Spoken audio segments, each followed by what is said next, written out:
Salut tout le monde, j'espère que vous allez super bien aujourd'hui. En fait, on se retrouve aujourd'hui pour une nouvelle vidéo que je vais vous montrer quelques conseils que je fais pour me remotiver après ma mi-session. Donc, comme vous le savez peut-être ou pas, je suis à ma deuxième année d'université en gestion de la mode. Puis cette session, honnêtement, j'ai beaucoup de choses à faire.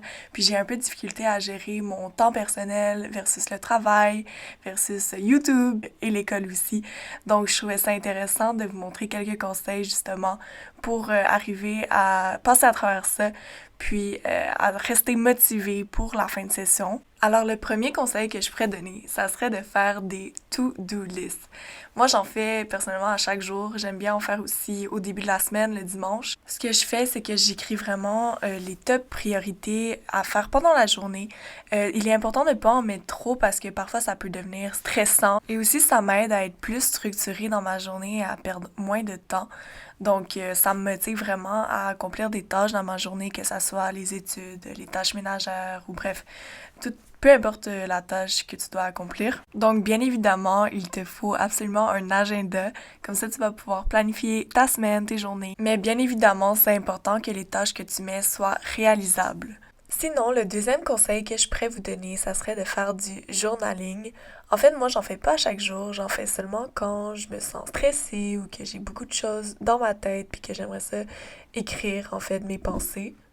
En ce moment, j'utilise le 5 Minute Journal que j'ai acheté l'année passée à Noël, donc c'est déjà presque terminé, mais en fait, à chaque matin et à chaque soir, il y a 3 questions qu'on doit répondre. Puis franchement, je trouve que c'est hyper enrichissant, surtout au début quand tu sais pas trop quoi écrire dans ton journal. Et bien évidemment, pour faire du journaling, t'es pas obligé d'acheter un journal. Tu peux juste prendre une feuille, un crayon, puis commencer à écrire tes pensées. Le troisième conseil que je pourrais donner, ça serait de accorder des moments self-care dans ta journée. Prendre soin de soi, ça peut prendre plusieurs formes, comme ça peut être prendre soin de sa peau, de ses cheveux, etc. Ou ça peut aussi voir ses amis, regarder un film. Peu importe, honnêtement, tant que ça te fait plaisir, c'est vraiment un temps qui est alloué à toi et juste à toi. Et je trouve que justement, pendant ces périodes où on a beaucoup de choses à faire, je trouve que c'est important de allouer un petit 15 minutes par jour au moins. Ça me permet aussi de déstresser puis de juste oublier un peu tout ce que j'ai à faire pendant la semaine. Ce que j'aime faire pendant que j'étudie, c'est prendre des courtes pauses à chaque 1 heure d'études. Et ça me permet de rester focus pendant ma période d'études.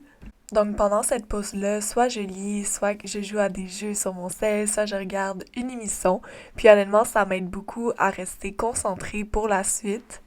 Ce que j'aime bien faire entre mes pauses d'études, c'est de lire un livre. Le dernier conseil que je pourrais donner, c'est de romantiser sa vie. Parfois, étudier et faire tous ces travaux, ça peut devenir très lourd et très demandant. Donc, ce que j'aime faire, c'est de, justement, la romantiser un peu ma période d'études en allant dans un café. Tu peux même y aller entre amis, puis ça fait juste faire une expérience à ta période d'études. Et je sais pas pour vous, mais moi, quand j'étudie ailleurs que chez moi, je me sens tellement plus productive. Et voilà, c'est déjà la fin de la vidéo. J'espère que ces conseils vous ont rendu utiles et que vous allez rester motivé pour le reste de la session. Vous êtes capable. Merci encore d'avoir regardé cette vidéo et on se retrouve la semaine prochaine pour une nouvelle vidéo.